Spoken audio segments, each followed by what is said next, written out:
Hi friends, ದಿನದ ಎಲ್ಲ ಪ್ರಮುಖ ಸುದ್ದಿಯನ್ನ ನಿಮಗೆ ತಲುಪಿಸುವ ಮಸ್ತ್ ಮಗ ಚಾನಲ್ನ ಫುಲ್ ನ್ಯೂಸ್ಗೆ ಸ್ವಾಗತ. ನಾನು ಅಮರ್ ಪ್ರಸಾದ್. ಇನ್ನು ಸ್ನೇಹಿತರೆ, ಪ್ರತ್ಯೇಕ ವರದಿಯಲ್ಲೂ ಕೂಡ ಮಾಹಿತಿಯನ್ನು ಕೊಟ್ವಿ. ಪುಣೆಯ ಬಾರಾಮತಿ ಬಳಿ ಭೀಕರ ವಿಮಾನ ದುರಂತದಲ್ಲಿ ಮಹಾರಾಷ್ಟ್ರ ಡಿಸಿಎಂ ಅಜಿತ್ ಪವಾರ್ ಪ್ರಾಣ ಕಳ್ಕೊಂಡಿದ್ದಾರೆ. ಈ ಹಿನ್ನೆಲೆಯಲ್ಲಿ ಮಹಾರಾಷ್ಟ್ರದಲ್ಲಿ 3 ದಿನ ಶೋಕಾಚರಣೆ ಘೋಷಿಸಲಾಗಿದೆ. ಮಹಾರಾಷ್ಟ್ರದ ಎಲ್ಲಾ ಶಾಲೆಗಳು 3 ದಿನ ಬಂದಿರ್ತವೆ. ಇನ್ನು ಪುಣೆಯ ಟ್ರೇಡರ್ಸ್ ಅಸೋಸಿಯೇಷನ್ ಕೂಡ ಜನವರಿ 29ನೇ ತಾರೀಕು ನಗರದಲ್ಲಿರೋ ಎಲ್ಲ ಅಂಗಡಿ ಮುಂಗಟ್ಟುಗಳನ್ನ ಬಂದ್ ಮಾಡಿ ಅಜಿತ್ ಅವರಿಗೆ ಗೌರವ ಅರ್ಪಿಸುವುದಾಗಿ ಘೋಷಿಸಿದೆ. ಮತ್ತೊಂದು ಕಡೆ ಅಜಿತ್ ಅವರ ಪಾರ್ಥಿವ ಶರೀರವನ್ನ ಬಾರಾಮತಿಯಲ್ಲಿರೋ ಅಹಲ್ಯಾದೇವಿ ಹೋಳ್ಕರ್ ಸರ್ಕಾರಿ ಮೆಡಿಕಲ್ ಕಾಲೇಜಿನಲ್ಲಿ ಇರಿಸಲಾಗಿದೆ. ದೊಡ್ಡ ಸಂಖ್ಯೆಯಲ್ಲಿ ಜನ ಬಂದು ಸೇರಿದ್ದಾರೆ. ಗುರುವಾರ ಬಾರಾಮತಿಯಲ್ಲೇ ಸಕಲ ಸರ್ಕಾರಿ ಗೌರವಗಳೊಂದಿಗೆ ಅಂತಿಮ ಸಂಸ್ಕಾರ ನೆರವೇರುತ್ತೆ.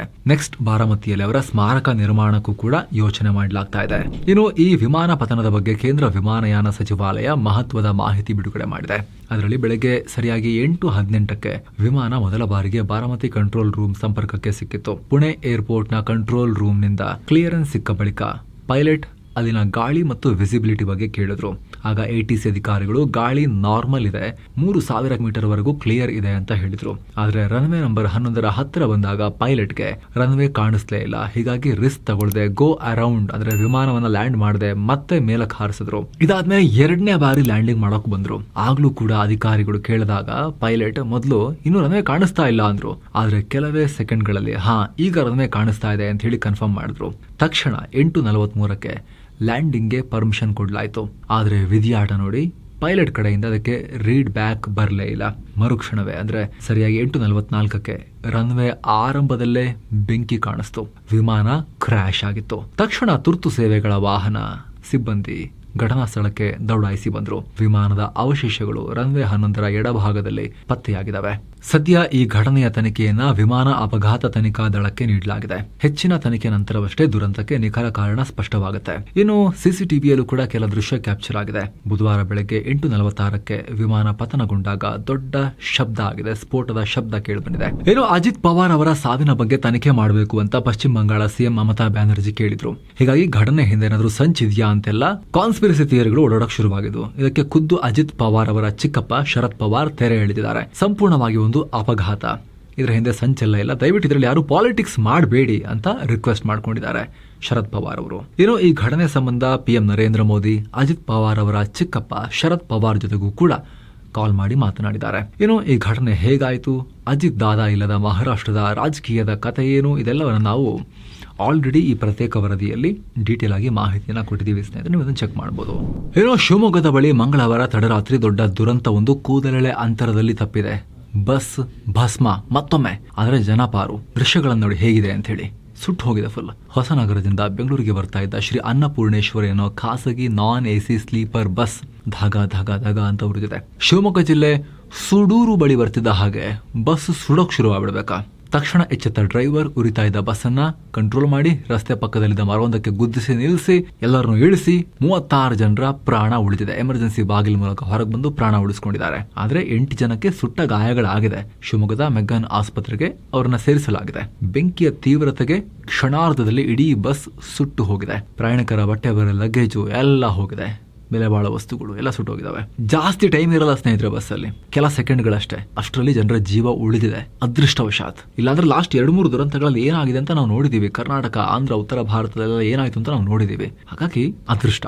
ಏನೋ ಘಟನೆಗೆ ಸಂಬಂಧಪಟ್ಟಂತೆ ತನಿಖೆ ನಡೀತಾ ಇದೆ. ಬೆಂಕಿ ಹತ್ಕೊಂಡಿದ್ದು ಹೇಗೆ ಅಂತ ಹೇಳಿ ಚೆಕ್ ಮಾಡ್ತಾ ಇದ್ದಾರೆ. ಭಾರತದ 100 ಕೋಟಿ ರೂಪಾಯಿ ಲಾಕ್ ಆಗಿದೆ ಸ್ನೇಹಿತರೆ. ವೆನೆಜುವೆಲಾದಲ್ಲಿ ಅಮೆರಿಕ ಮಡೂರೋರನ್ನ ಇದ್ದಕ್ಕಿದ್ದಂತೆ ಹೊತ್ಕೊಂಡು ಹೋಗಿ ಜೈಲಲ್ಲಿ ಇಟ್ಟಿದೆಯಲ್ಲ. ಮತ್ತೊಂದ್ ಕಡೆ ಭಾರತದ ಸಂಪತ್ತು ಲಾಕ್ ಆಗಿದೆ. ONGC ವಿದೇಶ್ ಲಿಮಿಟೆಡ್ ಈ ಕಂಪನಿ ವೆನೆಜುವೆಲಾದ ತೈಲ ಯೋಜನೆಯಲ್ಲಿ ಹೂಡಿಕೆ ಮಾಡಿತ್ತು. ಲಾಭದ ಹಣ ವೆನೆಜುವೆಲಾದಲ್ಲೇ ಕೊಳಿತಾ ಇದೆ. ಬರೋಬ್ಬರಿ $600 ಮಿಲಿಯನ್ ಅಂದ್ರೆ 5500 ಕೋಟಿ ರೂಪಾಯಿ ಹಣ ಅಲ್ಲಿ ಸ್ಟಕ್ ಆಗಿದೆ. ಭಾರತಕ್ಕೆ ವಾಪಸ್ ಬರಬೇಕಾಗಿದೆ. ಆದ್ರೆ ಅಮೆರಿಕ ವೆನೆಜುವೆಲಾ ಮೇಲೆ ಹೇರಿರುವ ಕಠಿಣ ಆರ್ಥಿಕ ನಿರ್ಬಂಧಗಳಿಂದಾಗಿ ಈ ಹಣವನ್ನ ತರೋದು ಭಾರತಕ್ಕೆ ದೊಡ್ಡ ತಲೆನೋವಾಗಿದೆ. ಹಾಗಂತ ಭಾರತ ಸುಮ್ಮನೆ ಕೂತಿಲ್ಲ. ಅದನ್ನೇನಾರು ಮಾಡಿ ತರಬೇಕು ಅಂತ ಭಾರತ ಸರ್ಕಾರ ಅಮೆರಿಕ ಮತ್ತು ವೆನೆಜುವೆಲಾ ಸರ್ಕಾರಗಳೊಂದಿಗೆ ಹೈ ಲೆವೆಲ್ ಮಾತುಕತೆ ಶುರು ಮಾಡಿದೆ. ಸ್ನೇಹಿತರೆ, ಭಾರತ ಸರ್ಕಾರ ಮಾಲೀಕತ್ವದ ONGC ಕಂಪನಿಯ overseas subsidiary ONGC ವಿದೇಶ್ limited ವೆನೆಜುವೆಲಾದಲ್ಲಿ 2 oil field ನಲ್ಲಿ ಸ್ಟೇಕ್ಸ್ ಹೊಂದಿದೆ. ಸ್ಯಾನ್ ಕ್ರಿಸ್ಟೋಬಲ್ ನಲ್ಲಿ 40% ಮತ್ತು ಕಾರಾಬೋಬೋ 1 ಆಯಿಲ್ ಫೀಲ್ಡ್ ನಲ್ಲಿ 11% ಸ್ಟೇಕ್ಸ್ ಹೊಂದಿದೆ. ಇವುಗಳನ್ನ ವೆನೆಜುವೆಲಾ ಸರ್ಕಾರಕ್ಕೆ ಸೇರಿದ ಆಯಿಲ್ ಕಂಪನಿ ಪೆಟ್ರೋಲಿಯಾಸ್ ಡೆ ವೆನೆಜುವೆಲಾ SA ಆಪರೇಟ್ ಮಾಡ್ತಾ ಇದೆ. ಅದರಲ್ಲೂ ಒಂದು ಕಾಲದಲ್ಲಿ ಸ್ನೇಹಿತರೆ 2010 ಟೈಮ್ನಲ್ಲಿ ವೆನೆಜುವೆಲಾ ಭಾರತದ ಪಾಲಿಗೆ ಬಹುಮುಖ್ಯವಾದ ಕಚ್ಚಾ ತೈಲದ ಮೂಲ ಆಗಿತ್ತು. ಭಾರತದ ಟಾಪ್ 6 ಕ್ರೂಡ್ ಆಯಿಲ್ ಸಪ್ಲೈಯರ್ಗಳಲ್ಲಿ ವೆನೆಜುವೆಲಾ ಸ್ಥಾನ ಪಡ್ಕೊಂಡಿತ್ತು. ನಂತರ ಅಮೆರಿಕದ ಸ್ಯಾಂಕ್ಷನ್ಸ್ನಿಂದ ಈ ಪರಿಸ್ಥಿತಿಗೆ ಈಗ ಹೋಗಿದೆ ಆ ರಾಷ್ಟ್ರ. ಇನ್ನು ಸ್ನೇಹಿತರೆ, ಈಗ ಭಾರತ ಡಯಾಬಿಟಿಸ್ ಕ್ಯಾಪಿಟಲ್. 10 ಕೋಟಿ ಜನರಿಗೆ ಆಲ್ರೆಡಿ ಸಕ್ಕರೆ ಕಾಯಿಲೆ ಇದೆ. 13 ಕೋಟಿಗೂ ಅಧಿಕ ಜನ ಪ್ರೀ ಡಯಾಬಿಟಿಕ್ ಅಂದರೆ ಶುಗರ್ ಬರೋದಕ್ಕೆ ಜಸ್ಟ್ ಒಂದು ಸ್ಟೆಪ್ ಹಿಂದೆ ಇದ್ದಾರೆ. ಆದರೆ ವಿಪರ್ಯಾಸ ನೋಡಿ, ನಾವು ಸ್ಮಾರ್ಟ್ ವಾಚ್ ಕಡ್ಕೊಂಡು ಹೆಜ್ಜೆ ಎಷ್ಟು ನಡೆದ್ವಿ, ನಿದ್ದೆ ಎಷ್ಟು ಮಾಡಿದ್ವಿ ಅಂತೆಲ್ಲ ಟ್ರ್ಯಾಕ್ ಮಾಡ್ತೀವಿ. ಆದರೆ ಆರೋಗ್ಯಕ್ಕೆ ಬೇಕಾಗಿರೋ ಮೇನ್ ವಿಚಾರ ಶುಗರ್ ಲೆವೆಲ್ನ ನೆಗ್ಲೆಕ್ಟ್ ಮಾಡ್ತೀವಿ. ಇದಕ್ಕೆ ಬೆಸ್ಟ್ ಮತ್ತು ಸ್ಮಾರ್ಟ್ ಸೊಲ್ಯೂಷನ್ ಅಂದರೆ ಬೀಟೋ ಕರು ಗ್ಲುಕೋಮೀಟರ್. ಇದರ ಸ್ಪೆಷಾಲಿಟಿ, ನೀವು ನಿಮ್ಮ ಸಕ್ಕರೆ ಪ್ರಮಾಣವನ್ನು ಮನೆಯಲ್ಲೇ ಕಂಡುಹಿಡಿಬಹುದು. ಇದು ನಿಮ್ಮ ಸ್ಮಾರ್ಟ್ ಫೋನ್ಗೆ ಕನೆಕ್ಟ್ ಆಗುತ್ತೆ. ಚಾರ್ಜ್ ಮಾಡೋದು ಬೇಡ, ಬ್ಯಾಟ್ರಿ ಹಾಕೋದು ಬೇಡ, ಬ್ಲೂಟೂತ್ ಕೂಡ ಬೇಕಾಗಿಲ್ಲ. ಟೆಸ್ಟ್ ಮಾಡಿದ ತಕ್ಷಣ ರೀಡಿಂಗ್ಸ್ ಎಲ್ಲ ಬೀಟೋ ಆ್ಯಪ್ನಲ್ಲಿ ಆಟೋಮ್ಯಾಟಿಕಲಿ ಸೇವ್ ಆಗುತ್ತೆ. ಅಲ್ಲಿಂದಲೇ ಡಾಕ್ಟರ್ಸ್ ಜೊತೆಗೆ ಶೇರ್ ಕೂಡ ಮಾಡ್ಕೋಬಹುದು. ಇದು CDSCO ಆ್ಯಂಡ್ ISO ಸರ್ಟಿಫೈಡ್ ಕೂಡ ಹೌದು. ಅಮೆಝಾನ್ನಲ್ಲಿ 4,000ಕ್ಕೂ ಅಧಿಕ ಜನ ರಿವ್ಯೂ ಮಾಡಿ 4.3 ಸ್ಟಾರ್ ಪ್ಲಸ್ ರೇಟಿಂಗ್ ಕೊಟ್ಟಿದ್ದಾರೆ. ಸದ್ಯ ಸೇಲ್ ನಡೀತಿರೋದ್ರಿಂದ $449 ಆಫರ್ ಪ್ರೈಸ್ನಲ್ಲಿ ಸಿಗ್ತಾ ಇದೆ. ಡಿಸ್ಕ್ರಿಪ್ಷನ್ ಮತ್ತು ಪಿನ್ ಮಾಡೋರು ಕಾಮೆಂಟ್ನಲ್ಲಿ ಅಮೆಝಾನ್, ಫ್ಲಿಪ್ಕಾರ್ಟ್ ಎರಡರದ್ದು ಲಿಂಕ್ ಕೊಟ್ಟಿರ್ತೀವಿ. ಆಸಕ್ತರು ಚೆಕ್ ಮಾಡಿ ಬೈ ಮಾಡಬಹುದು. ಅಗತ್ಯ ಇರೋರಿಗೆ ಲಿಂಕ್ ಅನ್ನ ಶೇರ್ ಕೂಡ ಮಾಡಬಹುದು. ಬನ್ನೀಗ ಸುದ್ದಿ ಜಗತ್ತಲ್ಲಿ ಕಂಟಿನ್ಯೂ ಮಾಡೋಣ ಸ್ನೇಹಿತರೆ. ಏನೋ ರಾಜ್ಯದ ಸರ್ಕಾರಿ ವೈದ್ಯರಿಗೆ ಸರ್ಕಾರ ದೊಡ್ಡ ಶಾಕ್ ಕೊಟ್ಟಿದೆ. ಇನ್ನು ಮುಂದೆ ಸರ್ಕಾರಿ ವೈದ್ಯರು ಖಾಸಗಿ ಆಸ್ಪತ್ರೆಗಳಲ್ಲಿ ಅಡ್ಮಿಟ್ ಆಗಿರೋ ರೋಗಿಗಳಿಗೆ ಅಲ್ಲಿ ಹೋಗಿ ಚಿಕಿತ್ಸೆ ಕೊಡಕ್ಕಾಗಲ್ಲ. ಸರ್ಕಾರಿ ಡ್ಯೂಟಿ ಬಿಟ್ಟು ಖಾಸಗಿ ಆಸ್ಪತ್ರೆ ರೌಂಡ್ಸ್ ಹಾಕೋದು ಕರ್ತವ್ಯಕ್ಕೆ ಅಡ್ಡಿಯಾದಂತೆ. ಸ್ಟ್ರಿಕ್ಟ್ ಆಕ್ಷನ್ ತಗೊಳ್ತೀವಿ ಹಂಗೇನಾದ್ರೂ ಮಾಡಿದ್ರೆ ಅಂತ ಆರೋಗ್ಯ ಇಲಾಖೆ ಈ ಕ್ರಮ ತಗೊಂಡಿದೆ. ಆದ್ರೆ ಒಂದು ರಿಲೀಫ್ ಇದೆ. ಡ್ಯೂಟಿ ಟೈಮ್ ನಂತರ ಕೇವಲ ಒಂದೇ ಒಂದು ಖಾಸಗಿ ಕ್ಲಿನಿಕ್ನಲ್ಲಿ ಹೊರ ರೋಗಿಗಳಿಗೆ ಚಿಕಿತ್ಸೆ ಕೊಡೋಕೆ ಪರ್ಮಿಷನ್ ಕೊಡಲಾಗಿದೆ ಸರ್ಕಾರಿ ವೈದ್ಯರಿಗೆ. ಇನ್ನು ಇದೇ ಸರ್ಕಾರಿ ಆಸ್ಪತ್ರೆಗಳಲ್ಲಿ ಕಳಪೆ ಆಹಾರದ ಬಗ್ಗೆ ಸಾಲು ದೂರ ಕೇಳಿ ಬರ್ತಾ ಇದ್ವಲ್ಲ. ಹೀಗಾಗಿ ಮುಂದೆ ಸರ್ಕಾರಿ ಆಸ್ಪತ್ರೆಗಳಲ್ಲಿ ಪೌಷ್ಟಿಕ ಆಹಾರ ಕೊಡೋಕೆ ಹೊಸ ಪ್ಲಾನ್ ಮಾಡ್ತಾ ಇದ್ದೀವಿ ಅಂತ ಹೇಳಿದ್ದಾರೆ. ಊಟದ ಮೆನುವಿನಲ್ಲಿ ಬೆಳಗ್ಗೆ ತಿಂಡಿಗೆ ರವೆ ಉಪ್ಪಿಟ್ಟು, ಗೋಧಿಯ ತಿನಿಸು, ಪೊಂಗಲ್, 100 ಗ್ರಾಂ ಬ್ರೆಡ್, ಬಾಳೆಹಣ್ಣು ಕೊಡಲಾಗುತ್ತೆ. ಮಧ್ಯಾಹ್ನ ಊಟಕ್ಕೆ ರಾಗಿ ಮುದ್ದೆ, ಅನ್ನ ಸಾಂಬಾರ್, ಸೋಯಾ ಚಂಕ್ಸ್ ಕೊಡಲಾಗುತ್ತೆ. ಸಂಜೆ ತಿಂಡಿಗೆ ಟೀ ಹಾಗೂ ಬಿಸ್ಕೆಟ್ ಮತ್ತು ರಾತ್ರಿ ಊಟಕ್ಕೆ ಚಪಾತಿ, ತರಕಾರಿ ಪಲ್ಯ, ಅನ್ನ ಸಾಂಬಾರ್, ಕಾಳುಗಳ ಪಲ್ಯವನ್ನ ಕೊಡಲಾಗುತ್ತೆ. ಮೆನು ಚೇಂಜ್ ಮಾಡಿದ್ದಾರೆ. ಈಗ ಆ ಕ್ವಾಲಿಟಿ ಹೆಂಗಿರುತ್ತೆ ಅಂತ ನೋಡ್ಬೇಕಷ್ಟೇ. ನೆಕ್ಸ್ಟ್ ಏನೋ ಮೂಡ ಸೈಟ್ ಹಂಚಿಕೆ ಪ್ರಕರಣದಲ್ಲಿ ಸಿಎಂ ಸಿದ್ದರಾಮಯ್ಯರಿಗೆ ದೊಡ್ಡ ರಿಲೀಫ್ ಸಿಕ್ಕಿದೆ. ಈ ಕೇಸ್ನಲ್ಲಿ ಲೋಕಾಯುಕ್ತ ಪೊಲೀಸರು ಸಿದ್ದರಾಮಯ್ಯ ಮತ್ತು ಅವರ ಪತ್ನಿ ಪಾರ್ವತಿ ಅವರಿಗೆ ಕ್ಲೀನ್ ಚಿಟ್ ನೀಡಿ ಕೋರ್ಟ್ಗೆ ಬಿ ರಿಪೋರ್ಟ್ ಸಲ್ಲಿಕೆ ಮಾಡಿದ್ರು. ಕೇಸ್ ಮುಕ್ತಾಯ ಮಾಡ್ತಾ ಇದ್ದೀವಿ, ಸಾಕ್ಷ್ಯ ಸಿಕ್ಕಿಲ್ಲ ಆರೋಪದ ಮೇಲೆ ಅಂತ. ಇದನ್ನ ಪ್ರಶ್ನಿಸಿ ಸ್ನೇಹಮಯಿ ಕೃಷ್ಣ ಕೋರ್ಟ್ ಮೆಟ್ಟಿಲೇರಿದ್ರು. ಲೋಕಾಯುಕ್ತರು ಸರಿಯಾಗಿ ತನಿಖೆನ ಮಾಡಿಲ್ಲ, ಬಿ ರಿಪೋರ್ಟ್ ಒಪ್ಕೊಳ್ಬೇಡಿ ಅಂತ ವಾದ ಮಾಡಿದ್ರು. ಆದರೆ ಇದರ ವಿಚಾರಣೆ ನಡೆಸಿದ ಬೆಂಗಳೂರಿನ ಜನಪ್ರತಿನಿಧಿಗಳ ವಿಶೇಷ ಕೋರ್ಟ್ ಸ್ನೇಹಮಯಿ ಕೃಷ್ಣ ಅರ್ಜಿಯನ್ನ ವಜಾ ಮಾಡಿದೆ. ಲೋಕಾಯುಕ್ತ ಪೊಲೀಸರು ಕೊಟ್ಟಿರೋ ಬಿ ರಿಪೋರ್ಟ್ ಅನ್ನ ಅಕ್ಸೆಪ್ಟ್ ಮಾಡಿದೆ. ಏನೋ ಬೆಂಗಳೂರಿನ ಅಮೃತಹಳ್ಳಿಯಲ್ಲಿ ಪೊಲೀಸರು ನಶಾ ವಿರೋಧಿ ಕಾರ್ಯಾಚರಣೆ ಮಾಡಿದ್ದಾರೆ. 4 ಕೋಟಿ ರೂಪಾಯಿ ಮೌಲ್ಯದ ಮಾದಕ ವಸ್ತುವನ್ನ ಸೀಸ್ ಮಾಡಲಾಗಿದೆ. ಕೇರಳ ಮೂಲದ 7 ಜನ ಸೇರಿದ ಹಾಗೆ 10 ಜನರನ್ನ ಪೆಡ್ಲರ್ಗಳನ್ನ ಅರೆಸ್ಟ್ ಮಾಡಲಾಗಿದೆ. 3 ಕೆಜಿಗೂ ಅಧಿಕ ನಶಾ ಸಾಮಗ್ರಿ, 2 ಕಾರು, 14 ಮೊಬೈಲ್ ಸೀಸ್ ಮಾಡಲಾಗಿದೆ. ಈಗ ಇನ್ನೊಂದು ಸೇನಾ ವಾಹನ ದುರಂತಕ್ಕೀಡಾಗಿದೆ. ಗುಜರಾತ್ನ ದಾಂಗ್ ಜಿಲ್ಲೆಯ ಗುಡ್ಡಗಾಡು ರಸ್ತೆಯಲ್ಲಿ ಮಿಲಿಟರಿ ಟ್ರಕ್ ಪಲ್ಟಿಯಾಗಿ ಕನಿಷ್ಠ 9 ಯೋಧರು ಗಾಯಗೊಂಡಿದ್ದಾರೆ. ಸೇನಾ ಉಪಕರಣಗಳನ್ನು ಹೊತ್ತು ಮಹಾರಾಷ್ಟ್ರದ ನಾಶಿಕ್ನಿಂದ ರಾಜಸ್ಥಾನದ ಜೋಧ್ಪುರ್ಗೆ ಸಾಗ್ತಾ ಇದ್ದಾಗ ಈ ಘಟನೆಯಾಗಿದೆ. ಏನೋ ಜಮ್ಮು ಕಾಶ್ಮೀರದ ಸೋನಾಮಾರ್ಗ್ನಲ್ಲಿ ದೊಡ್ಡ ಪ್ರಮಾಣದ ಹಿಮಪಾತ ಆಗಿದೆ. ಮಂಗಳವಾರ ರಾತ್ರಿ ಅಲ್ಲಿರೋ ಟೂರಿಸ್ಟ್ ರೆಸಾರ್ಟ್ ಒಂದಕ್ಕೆ ಹಿಮರಾಶಿ ಬಂದು ಅಪ್ಪಳಿಸಿದೆ. ಪರ್ವತದಿಂದ ಜಾರಿ ಬಂದ ಹಿಮರಾಶಿ ಹಲವು ಕಟ್ಟಡಗಳನ್ನು ಆವರಿಸಿರೋದು ಸಿಸಿಟಿವಿಯಲ್ಲಿ ಕಾಣಿಸಿದೆ. ಇದುವರೆಗೂ ಯಾವುದೇ ರೀತಿ ಸಾವು ನೋವಾಗಿರೋದು ರಿಪೋರ್ಟ್ ಆಗಿಲ್ಲ. ಆದರೆ ಜನರು ಪ್ಯಾನಿಕ್ ಆಗಿದ್ದಾರೆ. ಸ್ಥಳೀಯ ಅಧಿಕಾರಿಗಳು ಕೂಡಲೇ ಘಟನಾ ಸ್ಥಳಕ್ಕೆ ಹೋಗಿ ಪರಿಸ್ಥಿತಿಯನ್ನು ಪರಿಶೀಲಿಸಿದ್ದಾರೆ. ಇನ್ನೊಂದು ಕಡೆ ಭಾರೀ ಹಿಮಪಾತಕ್ಕೆ ಜಮ್ಮು ಶ್ರೀನಗರದ ರಾಷ್ಟ್ರೀಯ ಹೆದ್ದಾರಿ ಸಂಪೂರ್ಣವಾಗಿ ಬಂದಾಗಿದೆ. ಶ್ರೀನಗರ ಏರ್ಪೋರ್ಟ್ನಲ್ಲಿ ಎಲ್ಲಾ ಫ್ಲೈಟ್ಸ್ ರದ್ದಾಗಿವೆ. ಇದರಿಂದ ನೂರಾರು ಪ್ರವಾಸಿಗರು ಕಣಿವೆಯಲ್ಲಿ ಸಿಕ್ಕಾಕೊಂಡಿದ್ದಾರೆ. ಸಂಸತ್ನ ಬಜೆಟ್ ಅಧಿವೇಶನ ಶುರುವಾಗಿದೆ. ಮೊದಲ ದಿನ ರಾಷ್ಟ್ರಪತಿ ದ್ರೌಪದಿ ಮುರ್ಮು ಅವರು ಜಂಟಿ ಅಧಿವೇಶನ ಉದ್ದೇಶಿಸಿ ಮಾತನಾಡೋ ಟೈಮ್ನಲ್ಲಿ ಅವರು VBG ರಾಮ್ಜಿ ಕಾಯ್ದೆ ಬಗ್ಗೆ ಪ್ರಸ್ತಾಪ ಮಾಡಿದ್ರು. ಆಗ ಪ್ರತಿಪಕ್ಷಗಳೆಲ್ಲ ಎದ್ದು ನಿಂತ್ಕೊಂಡು ಗದ್ದಲವನ್ನ ಶುರು ಮಾಡಿದ್ರು.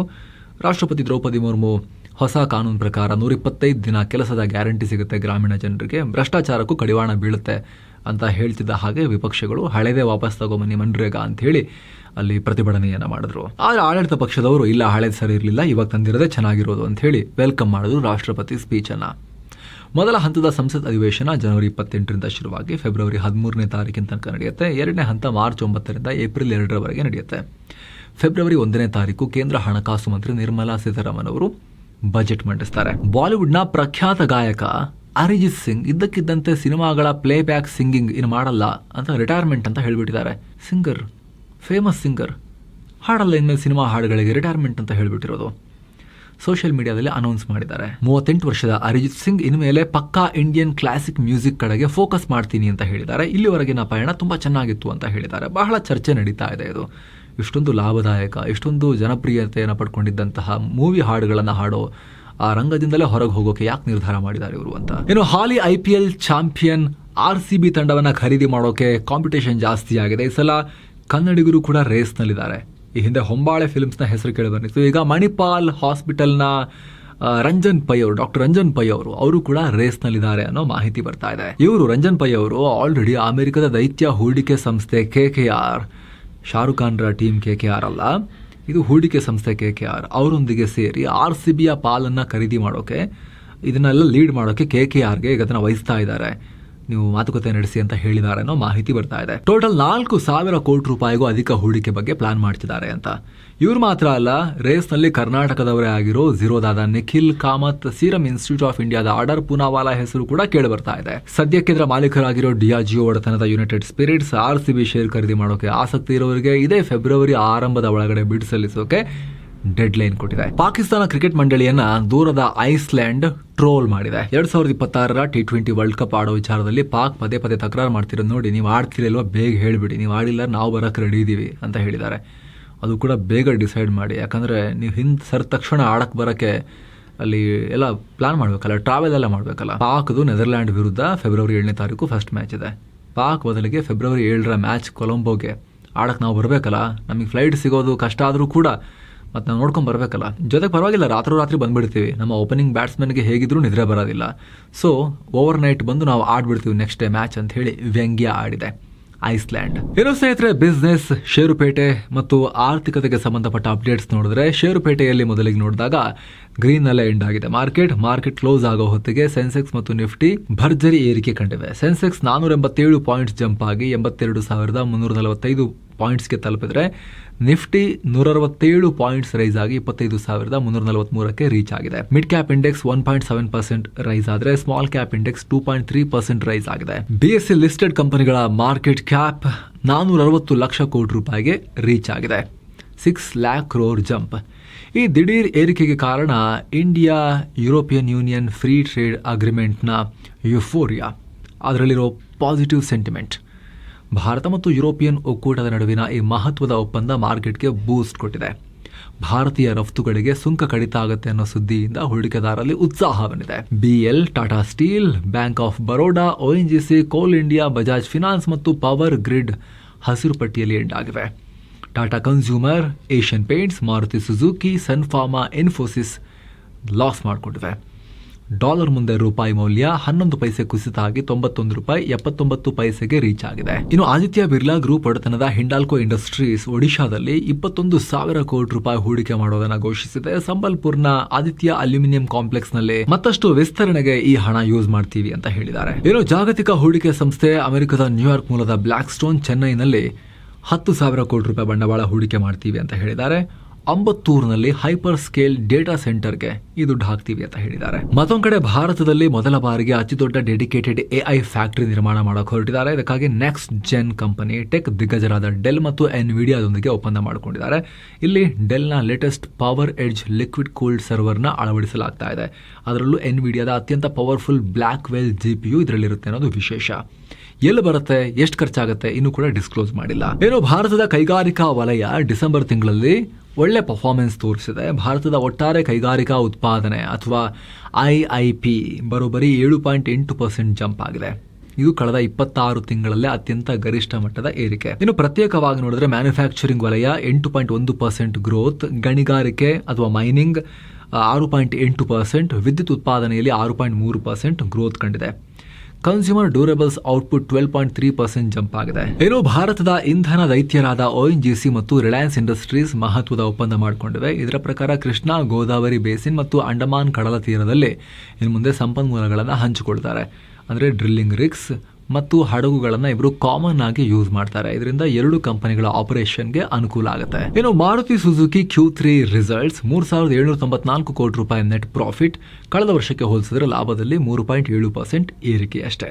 ಗುಡ್ ಕ್ವಾರ್ಟರ್ ಅಂತ ಕರೆಸ್ಕೊಂಡಿದೆ. ಇನ್ನು ಭಾರತ್ ಎಲೆಕ್ಟ್ರಾನಿಕ್ಸ್ ಲಿಮಿಟೆಡ್ ನ Q3 ರಿಸಲ್ಟ್ಸ್ 1,579 ಕೋಟಿ ರೂಪಾಯಿ ನೆಟ್ ಪ್ರಾಫಿಟ್ ದಾಖಲಿಸಿದೆ. ಕಳೆದ ವರ್ಷಕ್ಕೆ ಹೋಲಿಸಿದ್ರೆ ಲಾಭದಲ್ಲಿ 21% ಜಂಪ್. ಇವ್ರದ್ದು ಕೂಡ Q3 ಗುಡ್ ಕ್ವಾರ್ಟರ್ ಅಂತ ಪರಿಗಣಿಸಲಾಗಿದೆ. ಇನ್ನು ಚಿನ್ನ ಮತ್ತು ಬೆಳ್ಳಿ ಬೆಲೆ ವಿಚಾರಕ್ಕೆ ಬಂದ್ರೆ ಸ್ನೇಹಿತರೆ, 24 ಕ್ಯಾರೆಟ್ನ 10 ಗ್ರಾಂ ಚಿನ್ನದ ಬೆಲೆಯಲ್ಲಿ 5,734 ರೂಪಾಯಿ ಹೆಚ್ಚಾಗಿ 1,64,635 ರೂಪಾಯಿ ಆಗಿದೆ. 22 ಕ್ಯಾರೆಟ್ನ 10 ಗ್ರಾಂ ಚಿನ್ನದ ಬೆಲೆಯಲ್ಲಿ 5,257 ರೂಪಾಯಿ ಹೆಚ್ಚಾಗಿ 1,50,810 ರೂಪಾಯಿ ಆಗಿದೆ. 1 ಕೆಜಿ ಬೆಳ್ಳಿ ಬೆಲೆಯಲ್ಲಿ 13,703 ರೂಪಾಯಿ ಹೆಚ್ಚಾಗಿ 3,58,267 ರೂಪಾಯಿ ಆಗಿದೆ. ಸೊ ಫ್ರೆಂಡ್ಸ್, ಇದಾಗಿತ್ತು ಇವತ್ತಿನ ಪ್ರಮುಖ ಸುದ್ದಿ. ಸ್ನೇಹಿತರೆ, ಆಗಲೇ ಹೇಳಿದ ಬೀಟೋ ಗ್ಲುಕೋಮೀಟರ್ ಮನೇಲೇ ನೀವು ಆರಾಮಾಗಿ ಶುಗರ್ ಟೆಸ್ಟ್ ಮಾಡ್ಕೋಬಹುದು. ಡಯಾಬಿಟಿಸ್ ಇರೋರಿಗೂ ಯೂಸ್ ಆಗುತ್ತೆ, ಅಥವಾ ಹೆಲ್ತ್ ಕಾನ್ಶಿಯಸ್ ಇರೋರು ಮಾನಿಟರ್ ಮಾಡ್ತೀರಾ ಅನ್ನೋರ್ಗೂ ಕೂಡ ಯೂಸ್ ಆಗ್ಬೋದು. ಆಸಕ್ತರು ಡಿಸ್ಕ್ರಿಪ್ಷನ್ ಮತ್ತು ಪಿನ್ ಮಾಡಿರೋ ಕಾಮೆಂಟ್ ಅನ್ನ ಚೆಕ್ ಮಾಡಿ ಅಮೆಜಾನ್, ಫ್ಲಿಪ್ಕಾರ್ಟ್ ಇಂದ ಬೈ ಮಾಡಬಹುದು. ಅಗತ್ಯ ಇರೋರಿಗೆ ಲಿಂಕ್ ಅನ್ನ ಕೂಡ ಶೇರ್ ಮಾಡಬಹುದು. ಆಸಕ್ತರು ಚೆಕ್ ಮಾಡಿ. ಮತ್ತೆ ಭೇಟಿ ಆಗ್ತಿರೋಣ ಸ್ನೇಹಿತರೆ. ನಮಸ್ತೆ.